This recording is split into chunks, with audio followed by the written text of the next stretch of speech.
Oi, meu nome é Beatriz, eu sou aluna da segunda série do Colégio Embraer de Botucatu e vou dar aula sobre células procariontes e eucariontes.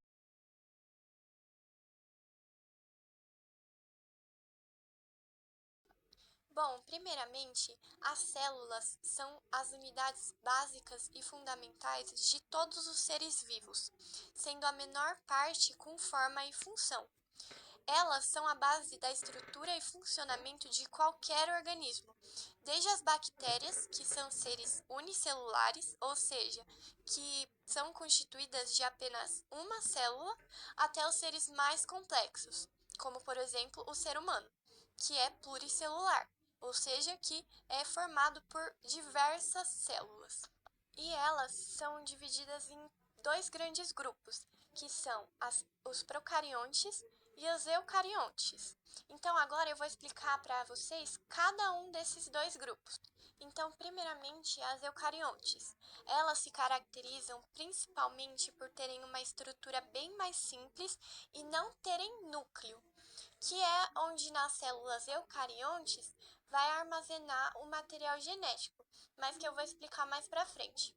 E as procariontes, elas são formadas por citoplasma, ribossomos e material genético, que vai ficar disperso no interior das células.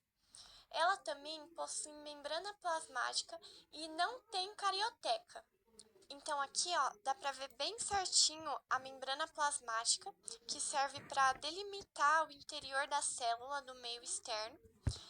Essas minhoquinhas meio laranjas são o material genético, que vai ficar disperso na célula, os ribossomos, que vão realizar a síntese de proteína, a cápsula, que é essa parte roxinha de fora, que vai servir para proteger a célula e além de atuar no reconhecimento intercelular. A parede celular, que também ajuda na proteção e manutenção da forma da célula, então é ela que vai delimitar a célula. E o flagelo, que é esse rabinho que vai servir para a locomoção da célula. Agora vamos falar um pouco sobre as eucariontes, que são divididas em células animais e vegetais. Em geral, as eucariontes são mais complexas e organizadas do que as procariontes. Nas células animais, encontram-se o núcleo, envolto pela membrana, o material genético, envolto pelo núcleo, mitocôndria, retículo endoplasmático liso e rugoso, complexo de Golgi, lisossomos, citoplasma, membrana plasmática e os ribossomos. Enquanto a célula vegetal terá a parede celular, cloroplastos e grandes vacúolos. Então agora eu vou mostrar cada uma dessas duas células, a célula animal e a vegetal, começando pela animal.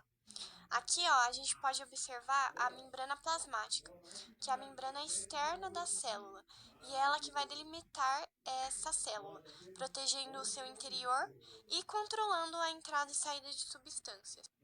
O complexo de Golgi, que é responsável por modificar, classificar e também transportar as proteínas e outras substâncias dentro da célula.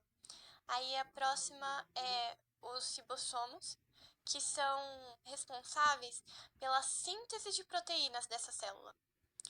Os lisossomos, que vão participar da digestão intracelular dentro da célula.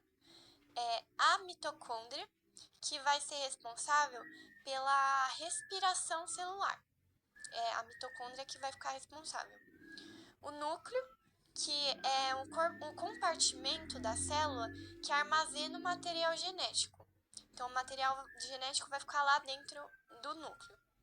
Os centríolos, que vão participar da divisão celular. O retículo endoplasmático liso, que sintetiza lipídios e atua na desintoxicação. Então, por exemplo, com a ingestão de bebidas alcoólicas, vai ser o retículo endoplasmático que vai fazer essa desintoxicação da célula.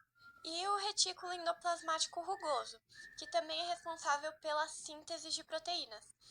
A diferença entre o liso e o rugoso, aparentemente, assim, que dá pra ver, dá pra notar, é que no retículo endoplasmático rugoso vão ter uns pontinhos nele. Se for ver no desenho, ele vai estar com esses pontinhos. E esses pontinhos são os cibossomos. Agora, a estrutura da célula vegetal. Nas células vegetais, elas também possuem as outras organelas, que eu mostrei nas células animais, mas elas vão possuir parede celular, que tem como função principal evitar que a membrana plasmática da célula se rompa, garantindo uma maior elasticidade e resistência a tensões físicas. Então, essa parte verdinha de fora. É, elas são quadradinhas assim mesmo, parecendo vários tijolinhos.